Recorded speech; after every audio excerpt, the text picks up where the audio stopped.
European యూనియన్తో free trade agreement జరిగింది. దాని ద్వారా మనమంతా కూడా బ్రహ్మాండంగా ముందుకు పోతామనే పద్ధతుల్లో సాక్షాత్తు ప్రధాని నరేంద్ర మోడీ గారు బాగా ఊరుతా ఉన్నాడు. నిజంగా ఈ దేశానికి దీనివల్ల మేలు జరుగుతుందా, ప్రమాదం జరుగుతుందా, ఈ అంశాలపైన ఖచ్చితంగా చర్చించాలి. కారణం ఏమంటే భారతదేశంలో ఉన్నటువంటి స్మాల్ స్కేల్ ఇండస్ట్రీస్ కానీ, లేదా ఉక్కు పరిశ్రమ కానీ, లేదా రైతాంగం కానీ తీవ్రంగా ఈ ట్రేడ్ వల్ల దెబ్బతినే పరిస్థితులు ఉన్నాయి. పైగా నాకు ఆశ్చర్యం ఏమంటే వారు గర్వంగా చెప్పుకుంటా ఉన్నారు, ఈ ట్రేడ్ అగ్రిమెంట్ జరిగితే కార్లు, వైను అవి చీప్ అయిపోతాయి. అసలు కారు వాడే వాళ్ళు, వైను ఇది వాళ్ళు ఎంతమంది ఉంటారు? సమాజంలో ఎవరైతే అఫ్లుయెంట్ క్లాసు, ఎలైట్ క్లాస్ ఉందో వాళ్ళని దృష్టిలో ఉంచుకొని నీవు అగ్రిమెంట్ చేస్తే రేపు మన వ్యవసాయ రంగం పరిస్థితి ఏమిటి, మన పరిశ్రమలు ఏమిటి, మన ఫార్మాస్యూటికల్ రంగం ఏంటి, తర్వాత స్మాల్ స్కేల్ ఇండస్ట్రీస్ దాని పరిస్థితి ఏమిటి? వాళ్ళు గొప్పగా చెప్పుకుంటున్నారు. యూరోపియన్ యూనియన్ వాళ్ళు ఏమంటున్నారంటే ఈ ఫ్రీ ట్రేడ్ అగ్రిమెంట్ ఏదైతే ఇండియాతో జరుపుకుంటా ఉన్నామో దీని ఫలితంగా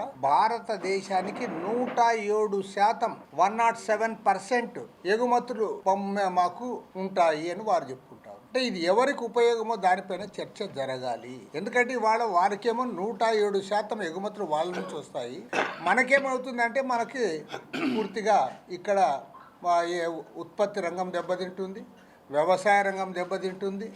ఎందుకంటే వాళ్ళు చేసిన అగ్రిమెంటే ఆ రకంగా ఉంది. ఆటోమొబైల్స్ ఏదైతే ఉందో ఆటోమొబైల్స్లో ఇప్పుడు 110% ట్యాక్సెస్ ఉంటే రేపు అది 40% తగ్గిస్తాను. తర్వాత స్టీల్ దాంట్లో, ఐరన్ అండ్ స్టీల్ దాంట్లో ఇప్పుడు 22% ఉంటే దాన్ని 0% చేశారు. ట్యాక్సే 0%.